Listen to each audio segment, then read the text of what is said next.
नमस्कार, मैं हूं हरिशंकर व्यास। सेंट्रल हॉल में आपका स्वागत है।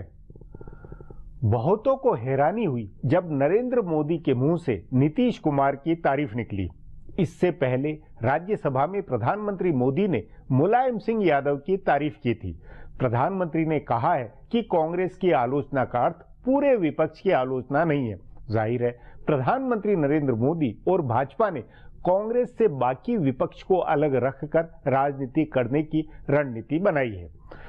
मोदी सरकार कांग्रेस और लेफ्ट को लेकर अलग रीति नीति बनाए हुए हैं, तो मुलायम सिंह, मायावती, नीतीश कुमार, ममता बनर्जी, जयललिता और नवीन पटनायक आदि छत्रपों को लेकर अलग सोच है। तभी ममता बनर्जी अब मोदी सरकार और भाजपा के प्रति लचीली है।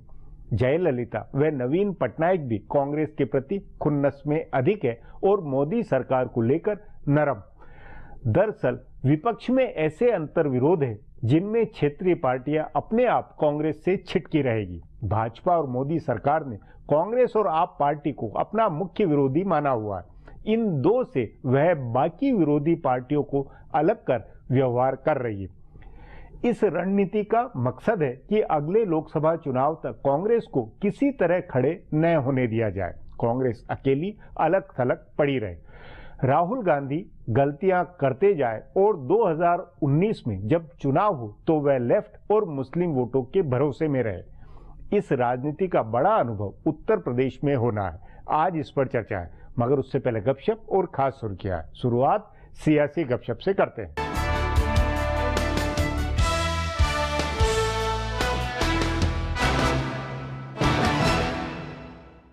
कांग्रेस के चुनाव रणनीतिकार प्रशांत किशोर पार्टी का पुराना वोट बैंक उसे वापस दिलाने की रणनीति बना रही हैं। कांग्रेस के जानकार सूत्रों के मुताबिक उन्होंने ब्राह्मण, दलित और मुस्लिम वोट को ध्यान में रखकर उत्तर प्रदेश की रणनीति बनानी शुरू की है। बताया जा रहा है कि वे किसी ब्राह्मण चेहरे को मुख्यमंत्री पद का दावेदार घोषित करना चाहते हैं और अगर उनके हिसाब से पार्टी ने फैसला किया तो सवर्ण और मुस्लिम नेताओं में से एक को प्रदेश की कमान मिलेगी और दूसरे को राज्यसभा में भेजा जाएगा। राहुल गांधी की टीम में भी इसी समीकरण को ध्यान में रखकर नेताओं को शामिल किया जाएगा। सूत्रों के मुताबिक प्रशांत किशोर कुछ वोट को बिल्कुल अपना नहीं मान रही हैं। उनका मानना है कि यादव लगभग पूरी तरह से मुलायम सिंह के साथ जाएंगे और जो टूटेगा वो भाजपा को मिलेगा। इसी तरह ठाकुर वोट का भी बड़ा हिस्सा सपा के साथ रहने का अनुमान है और जो वोट टूटेगा वो राजनाथ सिंह की वजह से भाजपा की ओर जाएगा। गैर यादव पिछड़ा वोट का बड़ा हिस्सा भाजपा के साथ जाने का अंदाजा है क्योंकि उन जातियों के बीच उसकी मजबूत पकड़ है। दलित वोट पारंपरिक रूप से बसपा के साथ जाने वाले हैं। कांग्रेस इसे तोड़ने की कोशिश कर रही है और नहीं तोड़ पाने की स्थिति में बसपा के साथ तालमेल का विकल्प भी देखा जा रहा है। दलित, ब्राह्मण और मुस्लिम के अलावा कांग्रेस की नजर अजीत सिंह के सहारे जाट वोटों पर है, लेकिन पश्चिमी उत्तर प्रदेश में ध्रुवीकरण के कारण इसका साथ आना मुश्किल है। राज्यसभा में पक्ष और विपक्ष के बीच मुकाबला बेहद दिलचस्प हो गया है। सरकार की ओर से अकेले सदन के नेता अरुण जेटली कमान संभाल रहे हैं, तो दूसरी ओर विपक्ष की तरफ से 3 बेहतरीन वक्ताओं और संसदीय नियमों के जानकार नेताओं ने उनके खिलाफ कमान संभाली है। विपक्ष की ओर से नेता प्रतिपक्ष गुलाम नबी आजाद, सीपीएम महासचिव सीताराम येचुरी और कांग्रेस नेता जयराम रमेश ने मोर्चा संभाला है। आधार बिल पर बहस के दौरान येचुरी और जेटली के बीच बहस हुई, जिसमें बाजी जेटली के हाथ लगी। येचुरी ने सुप्रीम कोर्ट की संविधान बेंच के सामने आधार का मामला लंबित होने का जिक्र किया और कहा कि ऐसी स्थिति में राज्यसभा इस पर विचार नहीं कर सकती है। इस पर जेटली ने उनको शक्तियों के पृथक्करण का सिद्धांत समझाते हुए कहा कि अदालत में मामला लंबित होने के आधार पर संसद कानून बनाने का अपना अधिकार नहीं छोड़ सकती है। लेकिन धन विधेयक के मामले में जयराम रमेश ने जेटली को घेरा है। जेटली ने संसद में बताया कि 1986 का किशोर न्याय बिल और 1983 का अफ्रीकन विकास बैंक का बिल कांग्रेस सरकारों ने धन विधेयक के रूप में पेश किया था। लंबे रिसर्च के बाद रमेश ने कहा कि जेटली ने गलत सूचना दी है। हालांकि जेटली का कहना है कि उन्होंने लोकसभा की वेबसाइट से यह सूचना ली है। संसद के रिकॉर्ड से इसकी पुष्टि होगी, लेकिन इससे जाहिर हुआ है कि सत्ता पक्ष को राज्यसभा में कुछ और अच्छे नेताओं की जरूरत है।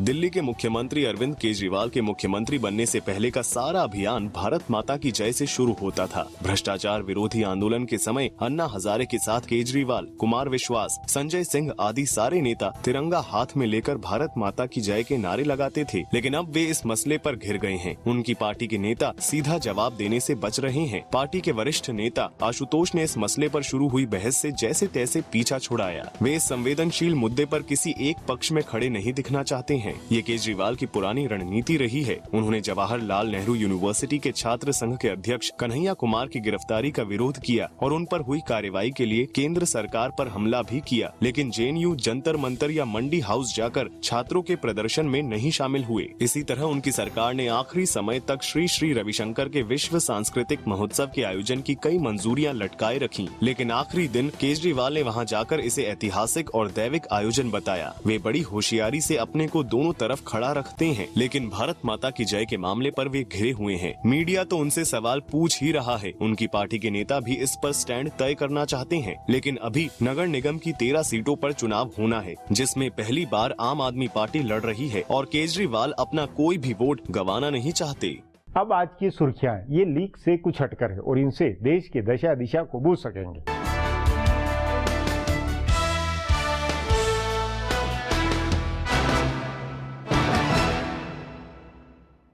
केंद्रीय वित्त मंत्री अरुण जेटली ने कहा है कि विजय माल्या दुनिया के किसी भी कोने में चले जाएं, उनके ऊपर बैंकों का बकाया एक एक पैसा वसूल किया जाएगा। जेटली ने कहा कि जहां भी वे कानून का उल्लंघन करते हुए पकड़े जाएंगे, कानूनी एजेंसियां उनके खिलाफ सख्त कार्रवाई करेंगी। गौरतलब है कि माल्या के ऊपर 1 दर्जन से ज्यादा सरकारी बैंकों का करीब 9,000 करोड़ रुपया बकाया है और वे 2 मार्च को देश छोड़कर चले गए। कहा जा रहा है कि वे लंदन में हैं। एक मीडिया समूह के कार्यक्रम में आज जेटली ने कहा कि माल्या से जुड़े तथ्य बेहद साफ हैं। हर सरकारी एजेंसी, चाहे वो कराधान विभाग हो या जांच एजेंसी, जहां भी उनको दिखाई देगा कि माल्या ने कानून का उल्लंघन किया है, वे उन पर कड़ी कार्रवाई करेंगी। जेटली ने कहा कि जहां तक बैंकों का सवाल है, तो वे उन्हें दी गई राशि का पाई पाई वसूलेंगे।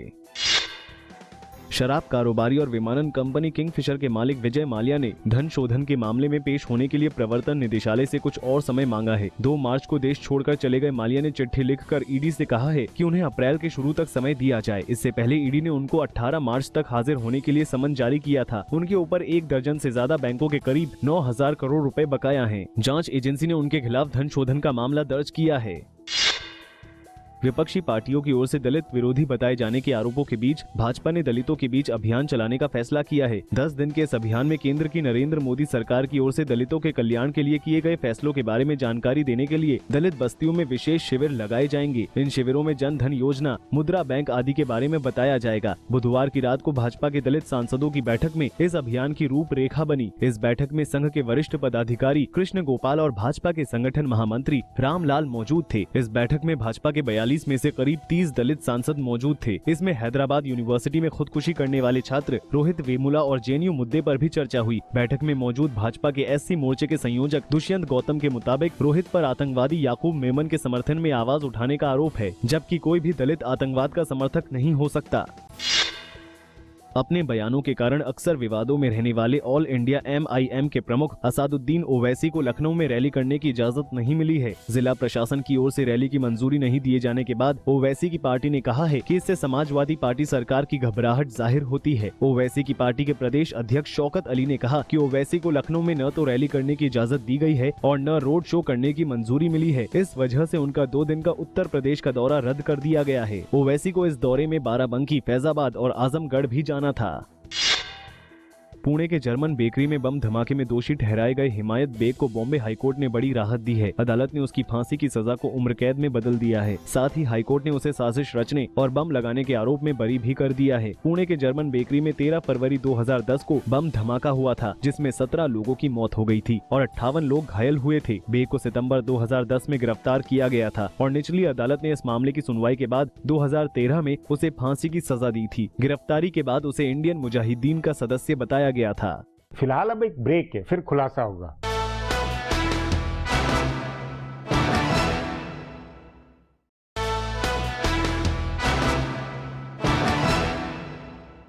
प्रधानमंत्री नरेंद्र मोदी ने बिहार चुनाव के वक्त नीतीश कुमार के खिलाफ बहुत बोला। यूं चुनाव के वक्त ऐसी तल्खी होना स्वाभाविक है, पर नरेंद्र मोदी और नीतीश कुमार के निजी रिश्तों की जैसी केमिस्ट्री रही है, उसमें सहज रिश्ते सोचे जा सकते हैं। मगर नीतीश कुमार के काम के हवाले प्रधानमंत्री की तारीफ चौंकाती है। इस पर आगे चर्चा करें, उससे पहले देखें मेरा यह खुलासा।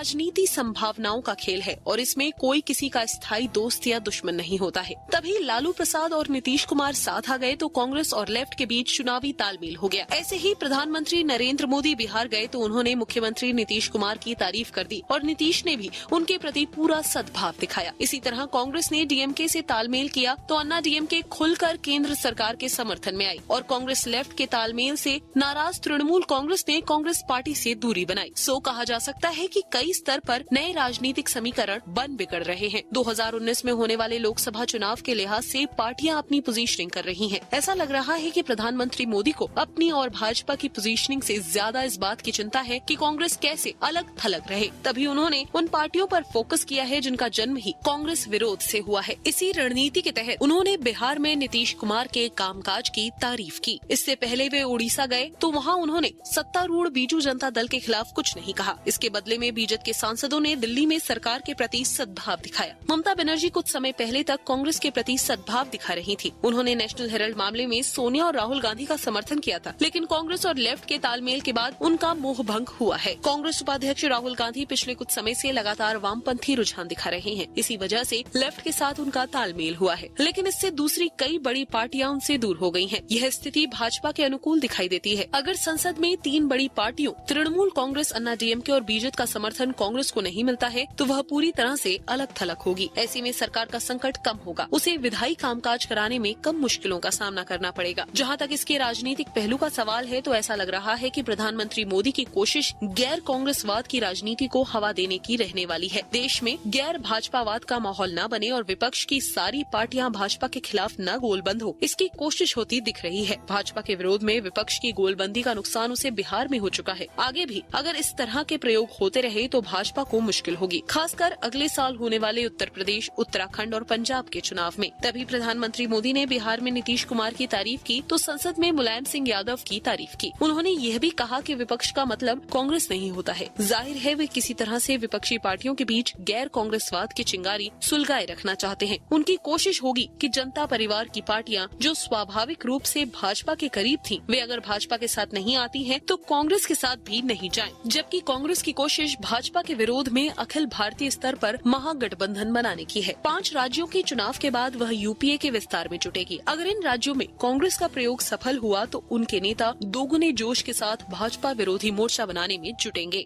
अब एक ब्रेक है, उसके बाद नरेंद्र मोदी बनाम छत्रपों में रिश्तों पर चर्चा करेंगे।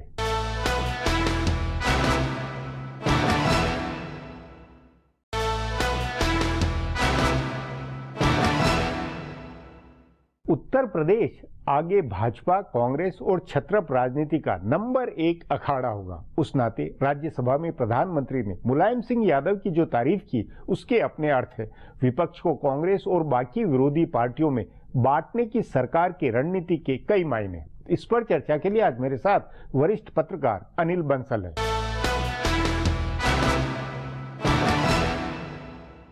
अनिल जी, प्रधानमंत्री की राज्यसभा में मुलायम सिंह यादव की तारीफ और फिर नीतीश कुमार की तारीफ प्रधानमंत्री का करना, क्या अर्थ निकलता है? देखिए व्यास जी, जो मुझे समझ में आया, मोदी जी का मुख्य टारगेट निशाना जो है कांग्रेस है। वो पहले ये कहा गया था जब 2-3 राज्यों में बीजेपी जीत गई कि अब क्षेत्रीय दल समाप्त हो जाएंगे, लेकिन बिहार के और दिल्ली के बाद उनको जमीनी हकीकत समझ आ गई है कि लोकसभा चुनाव में क्षेत्रीय दलों को गौण मान लिया जाए ये तो ठीक है, लेकिन विधानसभा चुनाव के स्तर पर क्षेत्रीय दल जो है वो रहेंगे।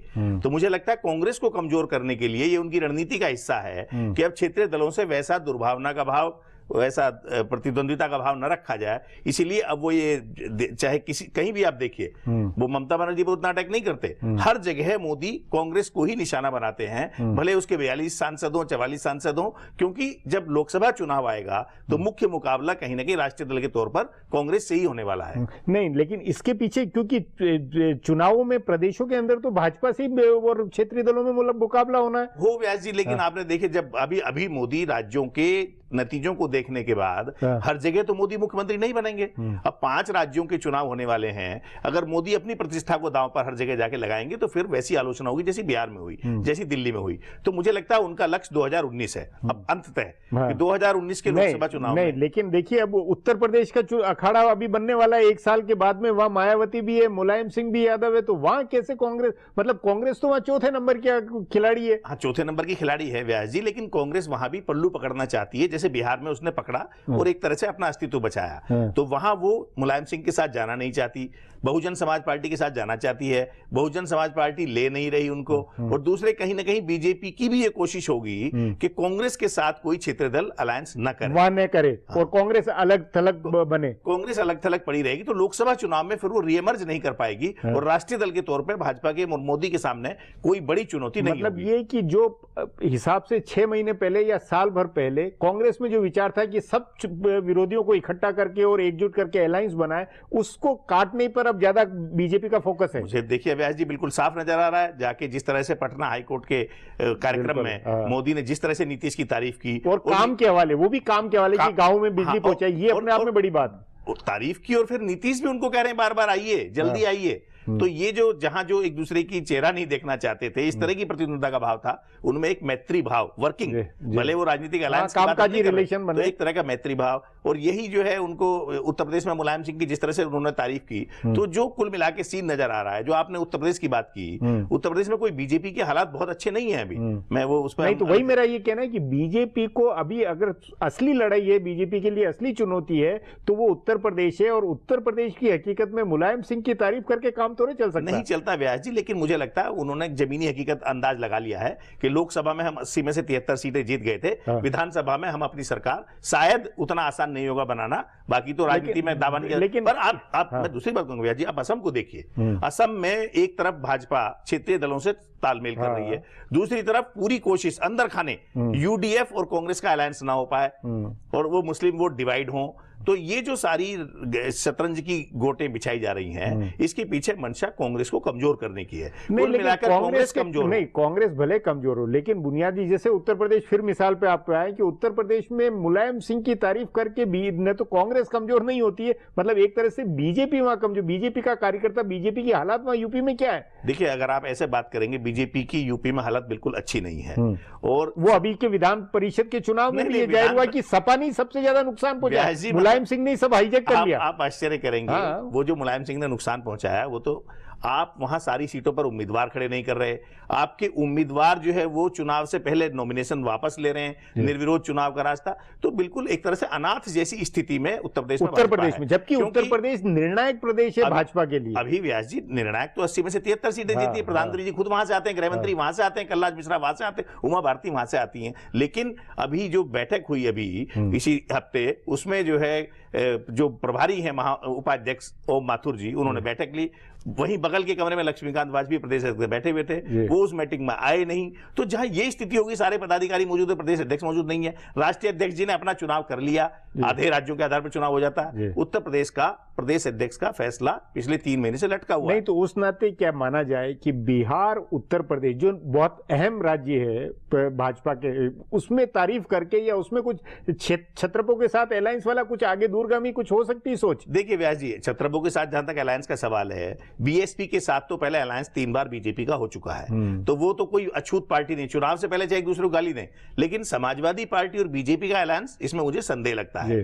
पर कहीं ना कहीं समाजवादी पार्टी की तारीफ करना, वो कांग्रेस और सपा के रिश्तों में दरार पैदा करने की रणनीति जो है सरकार की लगातार रही है। नहीं तो ये बिहार के मामले में सोचा जा सकता है कि नीतीश कुमार की तारीफ से लालू यादव भड़के हैं। नहीं, लालू यादव भड़क सकते हैं, लेकिन यहां तो नीतीश की तारीफ करने का पर्पज, आपने देखा बिहार में कांग्रेस को अलाइव किया है एक तरह से नीतीश ने, और अगर यहां यूपी में कोई अलायंस उनके साथ ना करे, तो जो चौथे नंबर की पार्टी कांग्रेस अभी वहां बनी हुई है, वो वही उसकी स्थिति में आ जाएगी। जो बीजेपी की आप बात कर रहे हैं, 7 उनके एमएलए जो एमपी जो थे वो चुने गए, जो विधायक थे वो लोकसभा में आ गए, उनकी सीटों पर उपचुनाव हुआ।